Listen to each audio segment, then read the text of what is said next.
निदा खानला आश्रय देणारा नगरसेवक मतीन पटेलच्या घरावर संभाजीनगर मनपाचा बुलडोझर. नगरसेवक पदावरही गंडांतर येण्याची शक्यता.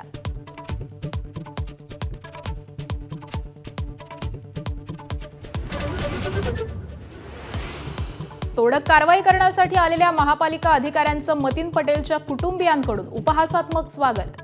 मनपा आयुक्तांना संविधान आणि कर्मचाऱ्यांवरती फुलांची उधळण. राष्ट्रवादीचे प्रदेशाध्यक्ष सुनील तटकरे यांनी घेतली शरद पवारांची भेट. पवारांच्या भेटीमागे राजकीय कारण नसल्याचा तटकरेंचा दावा. महासचिव पदावरील प्रश्नावरती तटकरेंचं मौन. सोनं चांदीची खरेदी आणखी महागणार. सोनं चांदीवरील आयात शुल्क 6% 15%वर आयात रोखण्यासाठी सरकारचं पाऊल.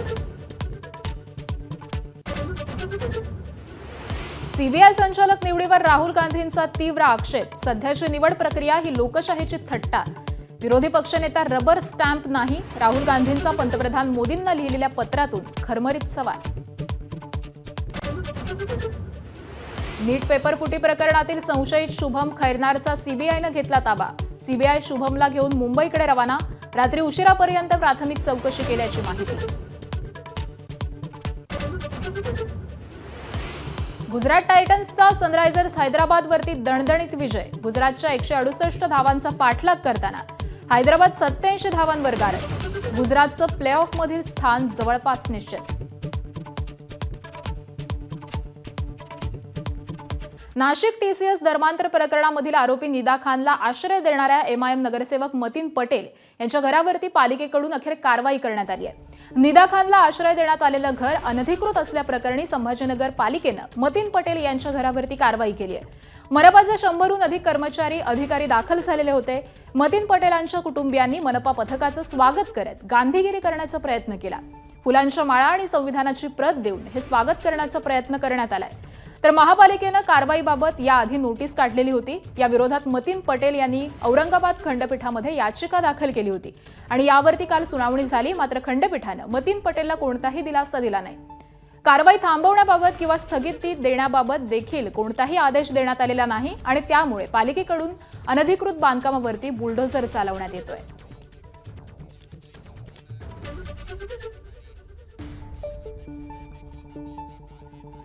तर ही दोन दृश्य आपण पाहतोय. अनधिकृत घरावरती पालिकेची कारवाई ही सध्या सुरू आहे. तर मतीन पटेलांच्या कुटुंबियांनी या सगळ्याच पथकाचं गांधीगिरी करत स्वागत केल्याचं देखील दिसून आलेलं आहे. आणि याच सगळ्या संदर्भामध्ये सध्याचे ताजे अपडेट्स जाणून घेऊयात. आमचे प्रतिनिधी कृष्णा केंडे सध्या आपल्या सोबत आहेत. कृष्णा, ही कारवाई नेमकी आता कुठपर्यंत आलेली आहे? काय अपडेट्स मिळतात? तुला दृश्य या ठिकाणी दाखवतो. हे दृश्य या ठिकाणी आहेत.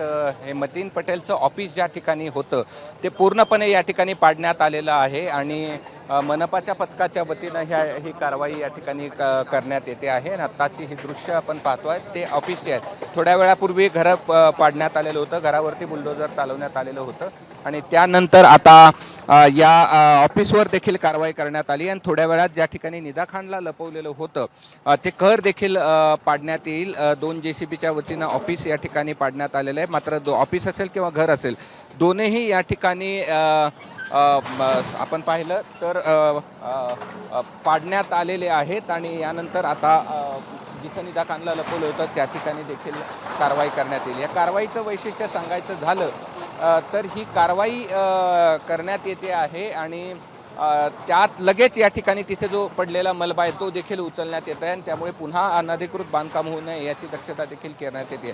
मतीनचं घर का पाडलं? कारण की मतीन घराचं जे घर होतं तिथे त्या प्लॉटची मालकी मतीनकडे होती. मात्र त्याच्याकडे जर आपण पाहिलं तर बांधकामाचा कुठलाही परवाना नव्हता आणि त्यामुळे ही कारवाई करण्यात आलेली होती. आणि आता ज्या ठिकाणी निदा खान लपवलं होतं ते देखील घर पाडण्यात येईल. यासाठी पोलिसांचा मोठा बंदोबस्त होता. अधिकारी कर्मचारी तैनात करण्यात आले होते. विशेष पथकं या ठिकाणी होती. महापालिकेचे 100पेक्षा अधिक कर्मचारी आहेत.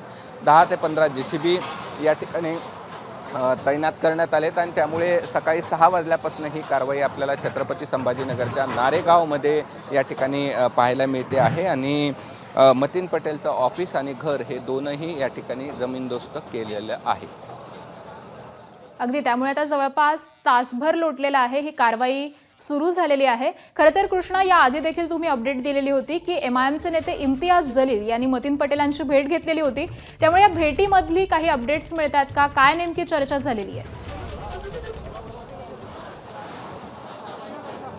भेटीमधले अपडेट आपल्याला मिळू शकलेले नाही आहेत. मात्र या सगळ्यामध्ये आपण जर पाहिलं तर रात्री विरोधी पक्षनेते असतील, त्याचबरोबर इतर जे नेते आहेत MIMचे ते देखील या ठिकाणी होते आणि त्यांनी भेट घेतल्यानंतरच ही रणनीती या ठिकाणी ठरवण्यात आली आणि रणनीती ठरवल्यानंतर हे जे स्वागत करणं किंवा इतर गोष्टी आहेत ते करण्यात आल्या.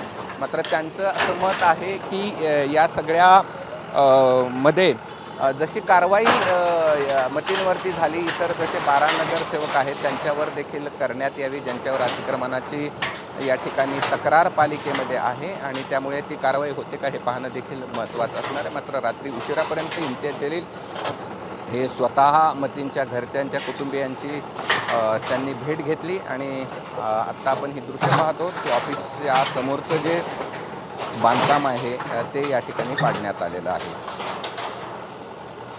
अगदी त्यामुळे ही दृश्य आपण पुन्हा एकदा प्रेक्षकांना सांगूयात. छत्रपती संभाजीनगरमधली ही दृश्य आहेत. MIMचे नगरसेवक मतीन पटेल यांच्या अनधिकृत बांधकामांवरती हा बुलडोझर चालवण्यात येतोय.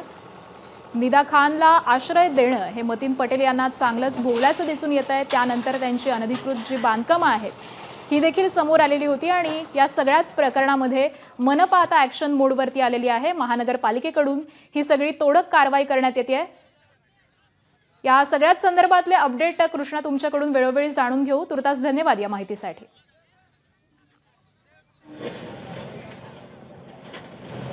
आणि दरम्यान याच संबंधी संभाजीनगर मनपा उपायुक्त संतोष वाहुळे यांच्याशी बातचीत केली आमच्या प्रतिनिधींनी. पाहूयात.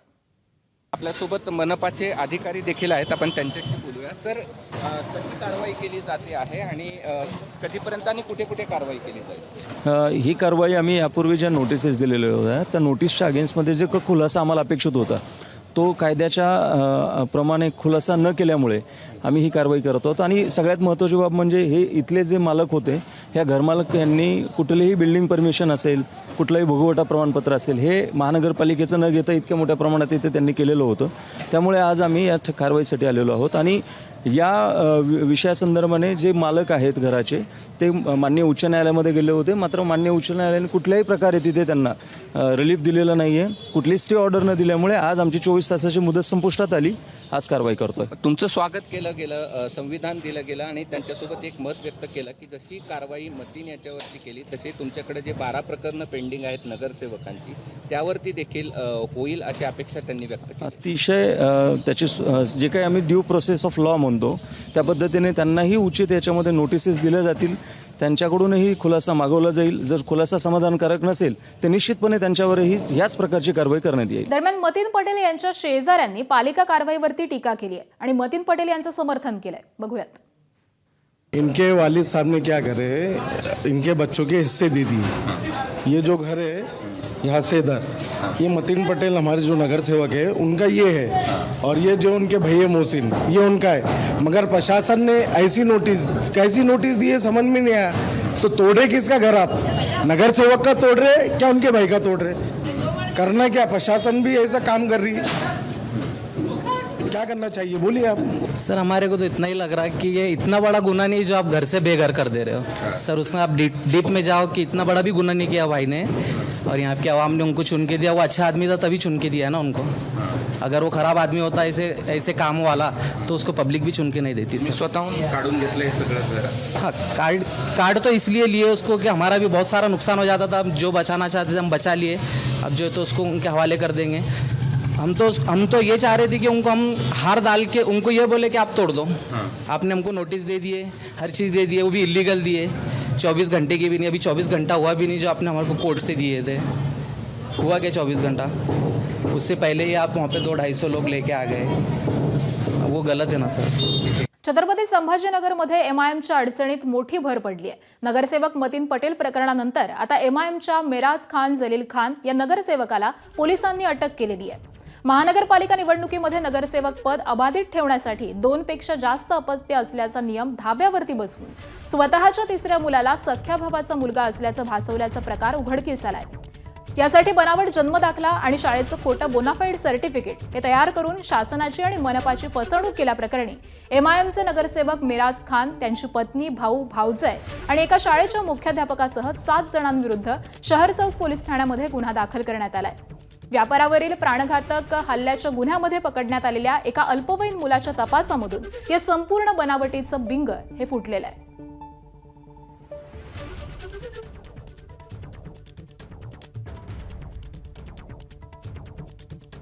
नीट पेपर फुटी प्रकरणाचं नाशिकप्रमाणे पुणे कनेक्शन देखील उघड झालंय। नाशिकच्या शुभम खैरनार सोबत पुण्यातील धनंजय नावाच्या व्यक्तीचा देखील सहभाग होता। शुभम खैरनार आणि धनंजयनं नीटचा पेपर लीक केल्याचा संशय व्यक्त केला जातोय। धनंजयनं शुभमला 10 लाखांना पेपर विकल्याचाही संशय आता व्यक्त केला जातोय। त्यामुळे या सगळ्याच प्रकरणामध्ये नाशिक नंतर आता पुणे कनेक्शन देखील उघड झालेलं आहे।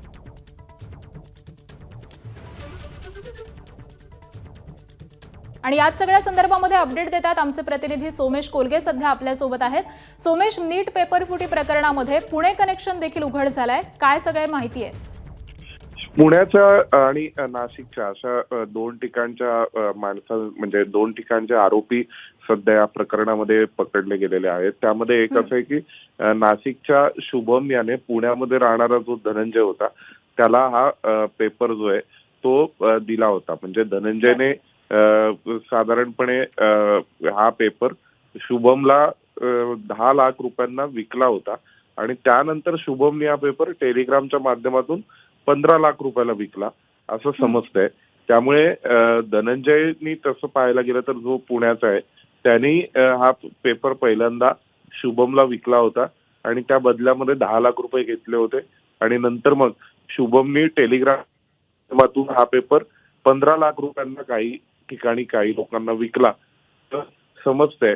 आणि हा पेपर आता धनंजय आणि शुभम यांच्याकडे कसा आला मध्ये 80% तो पेपर योग्य होता, हे सगळं कसं काय घडलं याबद्दल आता तपास सुरू आहे आणि ही एक मोठी साखळी असू शकते, त्याविषयीचा देखील अधिकचा तपास हा केला जातोय।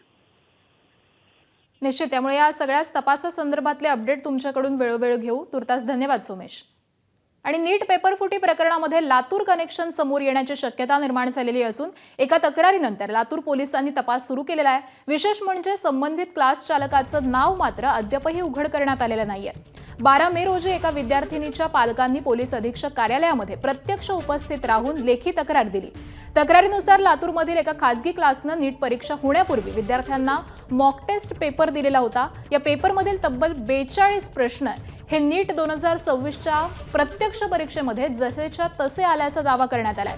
तर या प्रकारामुळे संबंधित क्लासेसचा पेपरफुटी प्रकरणाशी संबंध असण्याची शक्यता ही तक्रारीमधून व्यक्त करण्यात आली आहे। तर प्रकरणाचं गांभीर्य लक्षात घेऊन पोलीस अधीक्षक अमोल तांबे यांनी उपविभागीय पोलीस अधिकारी समरसिंह साळवे यांना तातडीनं चौकशी करण्याचे निर्देशही दिलेले आहेत।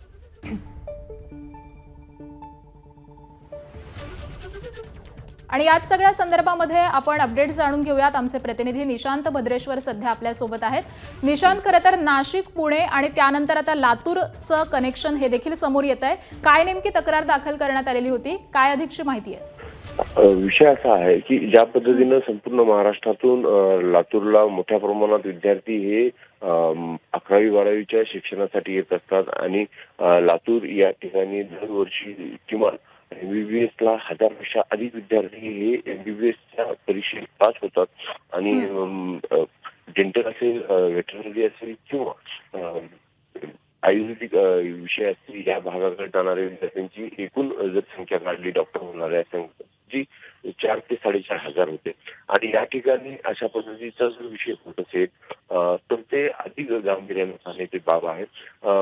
या एका पालकांनी अशी तक्रार केलेली आहे की जी इथले क्लासेस आहे, खाजगी क्लासेस, या ठिकाणी जे पेपर देण्यात आले होते, गेस्ट पेपर असतील किंवा मॉक पेपर या पद्धतीचे, तर त्याच्यामध्ये 45 जे प्रश्न होते तर त्याच्यापैकी 42 प्रश्न ही त्याच पेपर फुटीच्या प्रकरणातील असावी अशा संदर्भाची त्यांची तक्रार होती आणि त्या तक्रारीवरून पोलिसांनी तात्काळ त्याची दखल घेतलेली आहे आणि ती चौकशी सुरू केलेली आहे. अद्याप चौकशी पूर्ण झाली नसल्या कारणाने क्लास चालकाचं नाव मात्र समोर आलेलं नाहीये. ठीक आहे, त्यामुळे या सगळ्याच तपासामध्ये आता नेमकी काय माहिती समोर येते हे पाहणं महत्त्वाचं असेल. धन्यवाद या सगळ्या सविस्तर माहितीसाठी. नीट पेपरफुटी प्रकरणामधील संशयित शुभम खैरनारला सीबीआयनं नाशिक पोलिसांकडून ताब्यात घेतलंय. शुभम खैरनारची रात्री उशिरापर्यंत प्राथमिक चौकशी करण्यात आली आहे. सीबीआयचं पथक त्याला घेऊन नाशिककडून आता मुंबईकडे रवाना झालेलं आहे. आरोपी शुभम खैरनारनं 10 लाख रुपयांमध्ये प्रश्नपत्रिका विकत घेऊन 15 लाखांनी विकली असा आरोप आहे आणि त्यानंतर ही प्रश्नपत्रिका इंस्टाग्राम आणि सोशल मीडियावरती व्हायरल झाली. शुभम खैरनारचा ट्रान्झिट रिमांड घेऊन सीबीआय दिल्लीला रवाना होणार असल्याचीही माहिती समोर येते.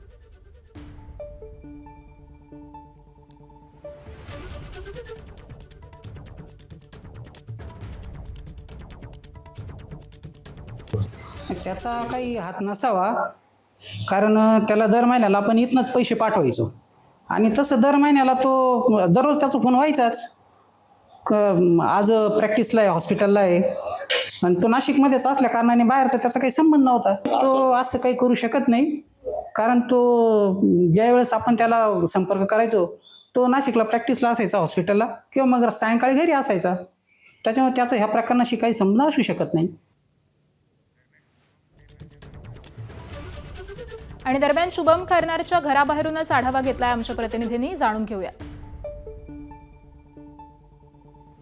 वैद्यकीय क्षेत्रात महत्त्वाची मानली जाणारी देशभरातील नीट परीक्षा पेपर फुटीच्या कारणामुळे रद्द करण्यात आलेली आहे. त्यामुळे 23 लाख विद्यार्थ्यांचं भवितव्य हे अंधारात लोटलं गेलेलं आहे. या प्रकरणामध्ये पेपर लीक जे काही झाला त्यामध्ये एक जयपूरच्या तरुणाला ताब्यात घेतलेला आहे आणि एक नाशिकच्या नांदगावमधील शुभम खैरनार याला ताब्यात घेतलेला आहे. आता आपण आहोत शुभमच्या घराजवळ आहोत. शुभमचं हे घर आहे. शुभम हा नाशिक येथे गेल्या 6 महिन्यापासून BAMSची जी आहे ती प्रॅक्टिस करतो आहे. त्याचं शिक्षण जे आहे ते भोपाळ येथील सिहोर या ठिकाणी सुरू होतं. मात्र अचानकपणे त्याचं नाव या पेपर लीक प्रकरणात आल्यामुळे त्यास नाशिक येथून CBI असेल, राजस्थान पोलीस असेल व स्थानिक गुन्हे शाखा या तिघांनी जे आहे त्याला एकत्रित कारवाई करत ताब्यात घेतलेलं आहे आणि त्याला तपासासाठी आता पुढे जयपूरच्या दिशेने नेण्यात आलेलं आहे. एकूणच या प्रकरणाचे धागेदोरे काय आहे हे याचा शोध जे आहे ते CBI असेल, राजस्थान पोलीस असेल व स्थानिक गुन्हे शाखा करत आहेत.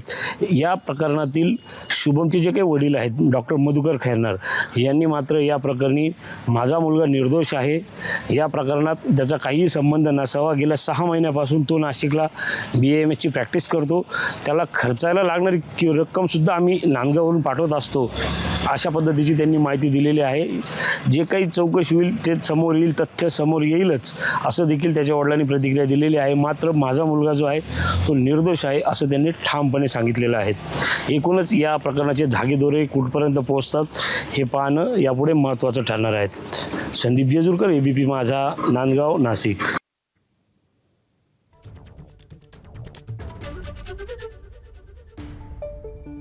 राष्ट्रवादीचे प्रदेशाध्यक्ष आणि खासदार सुनील तटकरे यांनी शरद पवारांची भेट घेतल्यामुळे राजकीय वर्तुळात चर्चांना उधाण आलंय. राष्ट्रीय कार्यकारिणीमधून प्रफुल्ल पटेल आणि सुनील तटकरे यांची नावं वगळल्याची यादी माध्यमांसमोर आल्यानंतर सुनील तटकरे यांनी शरद पवारांची भेट घेतल्यामुळे या भेटीला महत्त्व प्राप्त झालंय. दरम्यान राष्ट्रवादीच्या एका पत्रामधून ही नावं वगळण्यात आलेली होती. मात्र राष्ट्रीय कार्यकारिणीच्या यादीमध्ये तांत्रिक आणि क्लेरिकल चूक असल्याचं स्पष्टीकरण सुनेत्रा पवारांनीही दिलं.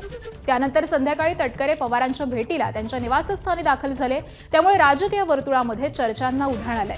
मात्र ही भेट शरद पवारांच्या तब्येतीची विचारपूस करण्यासाठी होती असं स्पष्टीकरण सुनील तटकरेंनी दिलंय. या भेटीमागे कोणतंही राजकीय कारण नाही किंवा कोणतंही राजकारण नाही असंही तटकरे म्हणालेले आहेत. आणि दरम्यान याच संदर्भामध्ये राष्ट्रवादीचे प्रदेशाध्यक्ष सुनील तटकरे यांच्याशी बातचीत केली आहे आमचे प्रतिनिधी निलेश बुधावले यांनी. पाहूयात. साहेबांची तब्येत अनेक दिवस ठीक नसल्यामुळे त्यांच्या तब्येतीची विचारपूस करण्यासाठी गेले काही दिवस वेळ मागितला होता, कारण साहेब ब्रिज कंडीमध्ये होते. साहेबांना वेळ होता कारण ते नाहीत, म्हणून तब्येतीची विचारपूस करण्यासाठी तिथं आलो. बाकी कुठलाही याच्याशी विषय नाही. दादांच्या नेतृत्वाखाली घेतलेला निर्णय आता सुनीत्रा वहिनींच्या नेतृत्वाखाली आम्ही जे काही काम करतो ते ठामपणाने त्या ठिकाणी राहणार आहे. राष्ट्रीय कार्यकारिणीच्या बाबतीत जे झाले त्याबद्दल सर काही याचा काही संबंध याच्याशी नाही. त्या बाबतीमध्ये अच्छा, भेटी संदर्भ नाही मात्र याचा बिलकुल संबंध नाही एक भाग. आणि त्यानंतर या संदर्भामध्ये वहिनींनी स्वतः ट्विट केलेलं आहे. या विषयावरती मला काय बोलायचं नाही. आजची भेट ही केवळ साहेबांच्या तब्येतीची विचारपूस करण्यासाठीच होती. आपण महासचिव पदावर आहात की नाही आहात? सीबीआय संचालक निवडीवरून राहुल गांधी यांनी तीव्र असा आक्षेप नोंदवलेला आहे. पक्षपाती निवड प्रक्रियेचा मला भाग व्हायचं नाही असं त्यांनी म्हटलेलं आहे. काल मोदींच्या निवासस्थानी निवड समितीची बैठक झालेली आहे. ही लोकशाहीची थट्टा आहे असं राहुल गांधींनी मोदींना पत्र लिहिलेलं आहे. तर उमेदवारांची माहिती न देताच बैठकीस बोलावलं असं राहुल गांधींचं म्हणणं आहे. विरोधी पक्षनेता रबर स्टॅम्प नाही असंही ते म्हणालेले आहेत. तर संचालकांचं नाव बैठकीपूर्वीच निश्चित केलं गेलं. थेट बैठकीमध्येच 69 उमेदवारांची नावं पुढे केली असं देखील राहुल गांधींचं म्हणणं आहे. आणि मागणी करून देखील बैठकीपूर्वी संभाव्य उमेदवारांची नावं दिली नाहीत. निवड समितीमध्ये पंतप्रधान, सरन्यायाधीश आणि त्याचबरोबर विरोधी पक्षनेते असतात. आणि याच नंतर राहुल गांधींनी हे पत्र पंतप्रधान नरेंद्र मोदींना लिहिलेलं आहे. पेट्रोल डिझेलच्या दरवाढीचे पेट्रोलियम मंत्र्यांनी संकेत दिलेले आहेत. पेट्रोलियम मंत्री हरदीप सिंग पुरी यांनी हे संकेत दिलेले आहेत. तर तेल कंपन्यांना रोज साधारण 1000 कोटी रुपयांचं नुकसान होत आहे असं पुरी म्हणालेले आहेत. तेल कंपन्यांना फार काळ नुकसान झेपणार नाही. इतर देशांच्या तुलनेमध्ये आपल्याकडे तेल दर स्थिर आहे अशी देखील माहिती पुरी यांनी दिली आहे. तर इंधन दरवाढ टाळण्यासाठी हॉर्मुझ खुलं होणं हाच पर्याय आहे असं देखील ते म्हणाले.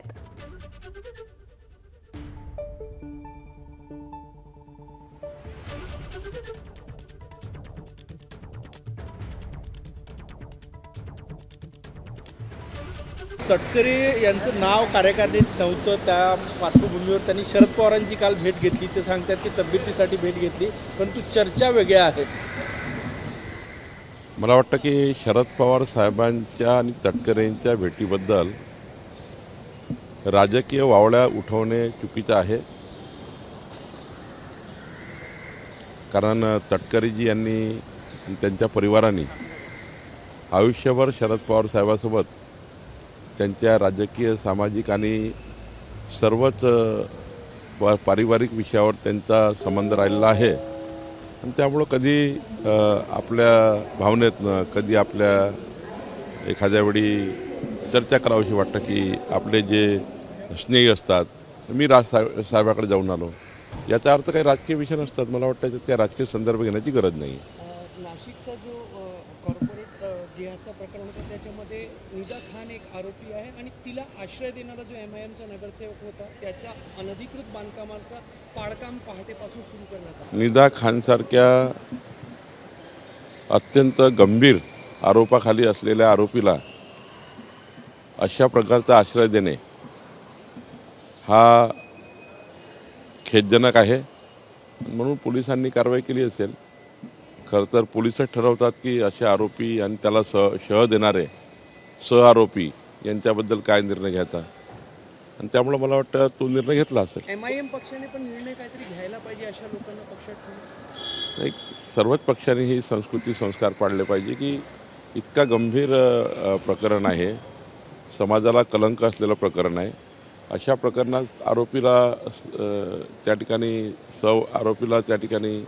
मदत करणे हे काही योग्य नाही आहे. परभणीमध्ये वाळू माफी यांनी एका सरपंचाला चिरडण्याचा प्रयत्न केला. नाही, मी वारंवार सांगतो आहे, आम्ही अशा आरोपींना सोडणार नाही. मागच्या वेळी जेव्हा बुलढाण्याला ही परिस्थिती केली होती, आमच्या एका तहसीलदारच्या अंगावर त्या ठिकाणी जीवघेणा हल्ला केला, तेव्हा त्याला तात्काळ आम्ही अटक करून त्याला हद्दपार, तडीपारीच्या कारवाई आम्ही केल्या. याही प्रकरणामध्ये मी गंभीर दखल घेईल. त्या ठिकाणी तातडीनं त्या आरोपीला त्याच्या ज्या काही त्या ठिकाणी पूर्वीच्या जे काही त्यांच्या गुन्हे दाखल असतील त्या आधारावर, आणि आतासुद्धा त्यांनी जो गुन्हा केला तर फार मोठा गुन्हा आहे, त्यामुळे त्याला आम्ही सोडणार नाही. आम्ही आरोपीला कडक शिक्षा देऊ. आपण राज्याचे प्रमुख ओबीसी नेते, राज्यातील अनेक ओबीसी जातींचे केंद्राकडे छोटे छोटे प्रश्न प्रलंबित आहे आणि राज्य सरकार, केंद्रीय ओबीसी आयोग यांचे रिकमेंडेशन नंतर सुद्धा ते प्रश्न सुटत नाही. मी स्वतः या ठिकाणी लक्ष घालणार आहे. मुख्यमंत्र्यांनी मला सूचना दिली आहे आणि मी स्वतः लक्ष घालणार आहे. या 15 दिवसामध्ये मी केंद्राकडे जाऊन येणार आहे. मुख्यमंत्री सांगितलं की ओबीसीच्या ज्या 18 पगड जाती, 12 बलुतेदार वर्ग आहे, यांचा जे काही केंद्रात प्रश्न शिल्लक आहे त्यामध्ये अतुल सावे, मी दोघांनी त्या ठिकाणी लक्ष घातलं पाहिजे. तसंही ओबीसी राज्याची ओबीसी सब कमिटीचा जो कॅबिनेट सब कमिटीचा चेअरमन मी आहे, माझी जबाबदारी मी लक्ष घालणार आहे. काटकसर सुरू केलेली आहे काही मंत्र्यांनी, तुम्ही सुद्धा सुरू केलेली आहे. कशा प्रकारची काटकसर एकूणच पंतप्रधानांच्या आव्हानानंतर सुरू केली आहे तुम्ही? नाही तर जसं कुठल्याही कलेक्टरला किंवा प्रशासनाला फार बैठकाला न बोलवणे, ऑनलाईनही संवाद होऊ शकतो आणि त्यामुळं तशा बैठकी घेण्याची सुरुवात आम्ही केलेली आहे. यापूर्वी सुरुवात अशी केली आहे, पण पुन्हा एकदा याच्यामध्ये अजून कडक निर्बंध आम्ही आणू. त्यानंतर मॅक्झिमम हा जो आमच्याकडे शेवटी माझ्याकडे तर एक दोनच गाडी आहे, तेही सिक्युरिटी मी सांगितलं आहे वारंवार की कमी करता येईल. पण निश्चितपणे आम्ही हा विचार करू की माननीय पंतप्रधान नरेंद्र मोदीजींनी दिलेला जो एक स्वदेशीचा आणि वर्षभराच्या टाच टंचाईचा जो एक आपल्या सर्वांना आव्हान केलेलं आहे, त्या आव्हानाला भारत देशाच्या प्रत्येक नागरिकांनी सर्वांनीच माझ्यासहित याला पाठबळ दिलं पाहिजे. नीटची परीक्षा रद्द झाली, महाराष्ट्रातल्या विद्यार्थ्यांची नाराजी आहे, केंद्राकडे काय पाठपुरावा केला? नाही, ठीक आहे. त्याच्याबद्दल उच्च शिक्षण मंत्री आहे, आमच्या सरकारमधले चीफ सेक्रेटरी आहे, त्यांच्याशी आज बोलता येईल. उच्च शिक्षण मंत्री चंद्रकांत दादांनाही त्या ठिकाणी ती दखल घेतीलच. परदेशातले अभ्यासक्रम सुद्धा कुठेतरी थांबवले जाणार आणि आमदारांच्या वेगवेगळ्या कारणांचे तेच सांगितलं की पंतप्रधान मोदीजींनी देशाच्या मजबूतीकरता आणि अनेक वेळा झाला आहे. इंदिरा गांधीजी यांनी कितीतरी वेळा गोल्ड घेऊ नका असे आवाहन केलेले आहे. चिदंबरम यांनी सुद्धा अनेक वेळा असे आव्हान केले आहेत. महात्मा गांधीजींनी स्वदेशीचा नारा दिलेला आहे. आपल्या पूर्वजांनी अनादी काळापासून आपल्याला अशा संस्कार दिले आहेत. त्यामुळे आपल्या देशाच्या मजबूतीकरता काही काळ जर थोडा काटकसर करावी लागली तरी काय फरक पडणार आहे. आणि त्यामुळे आधीच सांगितलं मी, पर्याय खूप आहेत. असं नाही की सारंच बंद करायचं आहे. आपला स्वदेशी वापरून आपलं जीवन जगू शकतो याचा विचार आपण केला पाहिजे. नाशिक टीसीएस धर्मांतर प्रकरणामधील आरोपी निदा खानला आश्रय देणाऱ्या एमआयएम नगरसेवक मतीन पटेल यांच्या घरावरती पालिकेकडून अखेर कारवाई करण्यात आली आहे. मनपाचे 100हून अधिक कर्मचारी अधिकारी हे दाखल झालेले होते. मतीन पटेल यांच्या कुटुंबियांनी मनपा पथकाचं स्वागत करत गांधीगिरी करण्याचा प्रयत्न केला. फुलांच्या माळा आणि संविधानाची प्रत देऊन हे स्वागत करण्याचा प्रयत्न करण्यात आला. महानगरपालिकेनं कारवाईबाबत याआधी नोटीस काढलेली होती आणि या विरोधामध्ये मतीन पटेल यांनी औरंगाबाद खंडपीठात याचिका दाखल केलेली होती. यावरती काल सुनावणी झाली, मात्र खंडपीठानं मतीन पटेल यांना कोणताही दिलासा दिला नाही. कारवाई थांबवण्याबाबत किंवा स्थगिती देण्याबाबत देखील कोणताही आदेश दिला नाही आणि त्यामुळे महापालिकेकडून अनधिकृत बांधकामावरती बुलडोझर चालवण्यात आला.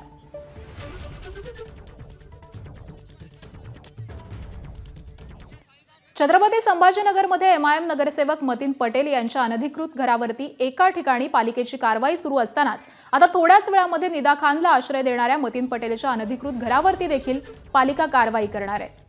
तर ज्या घरामध्ये निदा खानला लपवण्यात आलेलं होतं, जिथे निदा खानला आश्रय दिला होता, त्याच ठिकाणावरून आढावा घेतलाय आमचे प्रतिनिधी रवी मुंडे यांनी. पाहूयात. छत्रपती संभाजीनगरमध्ये निदा खानला आश्रय देणाऱ्या मतीन पटेलचं घर जमीनदोस्त झालेलं आहे आणि त्यानंतर ज्या ठिकाणी निदा खानला लपवण्यात आलेलं होतं किंवा आश्रय देण्यात आलेला होता, त्या घरावर देखील थोड्याच वेळात कारवाई होणार आहे. महानगरपालिकेचं पथक या ठिकाणी देखील दाखल होईल आणि पुढच्या काही क्षणामध्ये हे घर देखील जमीनदोस्त झाल्याचं पाहायला मिळेल.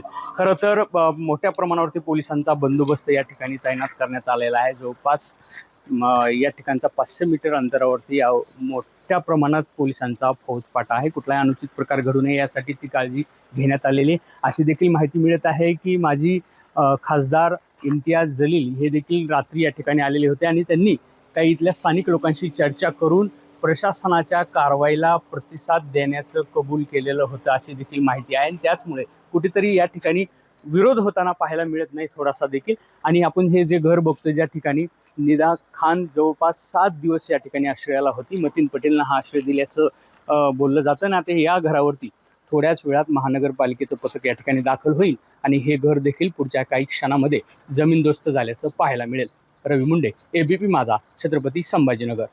भारतानं पाकिस्तानशी चर्चेचा मार्ग खुला ठेवावा. राष्ट्रीय स्वयंसेवक संघाचे सरकार्यवाह दत्तात्रय होसबळ यांनी असं मत व्यक्त केलंय. तर पाक बरोबरची कोंडी फोडण्यासाठी थेट जनतेशी संपर्क महत्वाचा. जनतेशी संवाद साधल्यास दोन देशांमधील तिढा सुटू शकतो असं देखील त्यांनी म्हटलेलं आहे. पाकच्या लष्करी राजकीय नेतृत्वानं भारताचा विश्वास गमावलाय. आता समाजानं पुढाकार घेण्याची वेळ आलेली आहे असं होसबळ यांनी आपलं मत व्यक्त केलंय.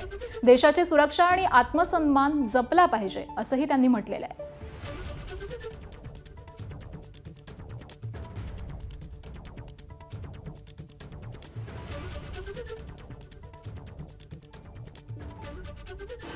आणि बातमी आहे पावसासंदर्भातली. मान्सून याच आठवड्यामध्ये अंदमानात दाखल होणार आहे. भारतीय हवामान विभागानं असा अंदाज वर्तवलेला आहे. दरवर्षी साधारण 20 ते 22 मे दरम्यान अंदमानात मान्सून दाखल होत असतो. बंगालचा उपसागर, अंदमान आणि निकोबारमध्ये वातावरण हे अनुकूल आहे. तर पुढच्या 48 तासांमध्ये कमी दाबाचा पट्टा निर्माण होणार आहे असं देखील वेधशाळेचं म्हणणं आहे. केरळमधील तारीख ही निश्चित नाही, मात्र 1 जूनला मान्सून दाखल होण्याची शक्यता हवामान विभागानं वर्तवली आहे. छत्रपती संभाजीनगरमध्ये एमआयएम नगरसेवक मतीन पटेल यांच्या घराचं पाडकाम करण्यात आलं. त्यापूर्वी रात्री उशिरा इम्तियाज जलील यांच्याकडून मतीन पटेल आणि इतर कार्यकर्त्यांकडून संवाद साधण्यात आला. त्यावेळी कारवाईला विरोध न करण्याचं आवाहन जलील यांनी पटेल परिवार आणि कार्यकर्त्यांना केलेलं. मतीन का अगर घर गिरेगा तो मैं आपको जबान देकर जा रहा हूँ, पूरा हिंदुस्तान देखेगा कि जिस गिरे हुए घर को इन्होंने हुकूमत ने गिराई थी, हम कितना आलीशान घर जो है वो हम बनाकर देंगे. पूरा हिंदुस्तान देखेगा. हम अपने तौर के ऊपर ये बताएंगे, हुकूमत को पैगाम देंगे कि तुम समझ रहे हैं कि तुम किसी का घर है तो बुलडोजर से लेकर आएंगे, तुम तुम्हारी घटिया राजनीति चलाकर तुम किसी गरीब का घर तोड़ेंगे. उत्तर प्रदेश में, मध्य प्रदेश के अंदर, गुजरात के अंदर, और वहाँ पर कोई है तो उनके साथ खड़े नहीं रहता है. उनका घर गिरता है, घर वाले कहाँ जाते हैं. सांगलीतील जत दुर्घटनेवरती पंतप्रधान कार्यालयानं तीव्र दुःख व्यक्त केलं आहे. या घटनेमधील जीवितहानी मनाला वेदना देणारी आहे. माझ्या संवेदना मृतांच्या कुटुंबियांसोबत आहेत असं ट्विट पंतप्रधान नरेंद्र मोदींच्या कार्यालयानं केलंय. तसंच जखमी भाविक हे लवकरात लवकर बरे व्हावेत अशीही प्रार्थना त्यांनी केली आहे.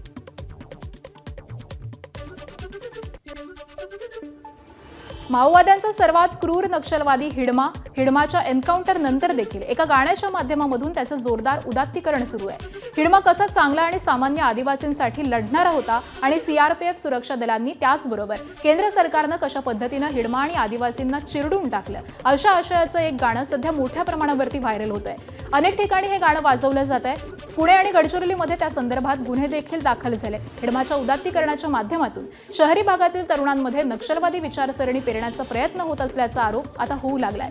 नक्षल पीडितांसाठी काम करणाऱ्या जनसंघर्ष समितीनं हिडमाचं उदात्तीकरण करणाऱ्या त्या गाण्यावरती बंदी लावण्याची आणि त्याचबरोबर गाणं तयार करणाऱ्यांना शोधून गुन्हा दाखल करण्याची मागणी केलेली आहे.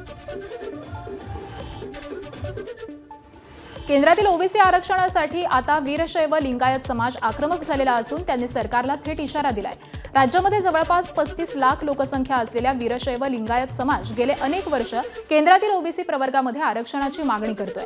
आमचा अंत पाहू नका, बसवेश्वर महाराजांची शिकवणूक म्हणून आम्ही संयम पाळतोय, पण रस्त्यावरती उतरायला भाग पाडू नका असा प्रखर शब्दामध्ये समाजाच्या पदाधिकाऱ्यांनी आपला संताप व्यक्त केलाय.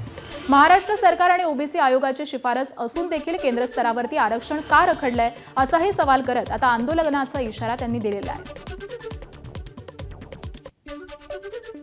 राज्य शासनाने ओबीसी संवर्गातील विद्यार्थ्यांना आणि बांधवांना 2002मध्ये अध्यादेश काढून यापासून शैक्षणिक सवलत मिळत आहे.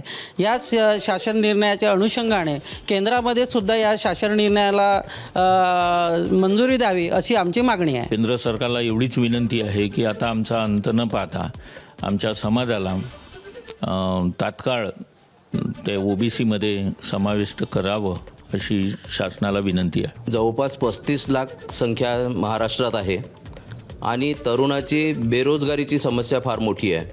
नोकऱ्या नाही, त्यांना ओबीसीची सवलत याच्यातून मिळत नसल्यामुळे त्यांना शिक्षणाचा फार मोठा त्यांचं नुकसान होत आहे. आणि शासनाने आता आमचा अंत पाहू नये सर्वात महत्त्वाचं म्हणजे बसवेश्वर महाराजांनी आम्हाला अशी शिकवण दिली आहे की आपण संयम ठेवून मागण्या मागायच्या किंवा शासनाला आपण आपली जे काही अडचणी आहे त्या सांगायच्या, परंतु आता आम्हाला तो दूर ठेवून आम्हाला सडकेवर उतरावं लागणार आहे. हे शासनाने आता धोरण आमचं लक्षात घेऊन घ्यावं आणि शासनाने आमच्या मागण्या मंजूर कराव्या आणि शासनाने आम्हाला केंद्रात ओबीसीची सवलत द्यावी. बातमी अहिल्यानगरमधून. कर्जत नगर पंचायतीच्या अध्यक्षा रोहिणी घुले यांच्या विरोधामध्ये अविश्वास ठराव आणण्यासाठी आज सकाळी 11 वाजता कर्जत नगरपंचायत कार्यालयात विशेष सभा होणार आहे. विशेष म्हणजे घुले यांच्यावरती अविश्वास आणण्यासाठी विधान परिषदेचे सभापती राम शिंदे आणि राष्ट्रवादी शोपचे आमदार रोहित पवार यांचे समर्थक एकत्र येणार आहेत. पवार आणि शिंदे यांच्यातील राजकीय वैर सर्वश्रुत आहे, मात्र त्यांचे समर्थक नगरसेवक हे एकत्र येणार असल्यामुळे आजच्या सभेकडे सगळ्यांचंच लक्ष लागलंय. रोहिणी घुले यांचे दीर प्रवीण घुले यांनी आधी रोहित पवारांची आणि नंतर राम शिंदे यांची साथ सोडून आता शिवसेना शिंदे गटामध्ये प्रवेश केलाय. त्यामुळेच त्यांच्या बहिणी रोहिणी घुले यांना पदावरून पायउतार करण्यासाठी कट्टर विरोधक एकत्र येणार असल्याची चर्चा आहे. समाजवादी पार्टीचे संस्थापक मुलायमसिंह यादव यांचा मुलगा आणि खासदार अखिलेश यादव यांचे धाकटे बंधू प्रतीक यादव यांचं निधन झालंय. प्रतीक यादव यांच्या पत्नी भाजपच्या नेत्या आहेत. लखनौमधील सिव्हिल रुग्णालयामध्ये त्यांच्यावरती उपचार सुरू होते. एबीपी माझा, उघडा डोळे बघा नीट.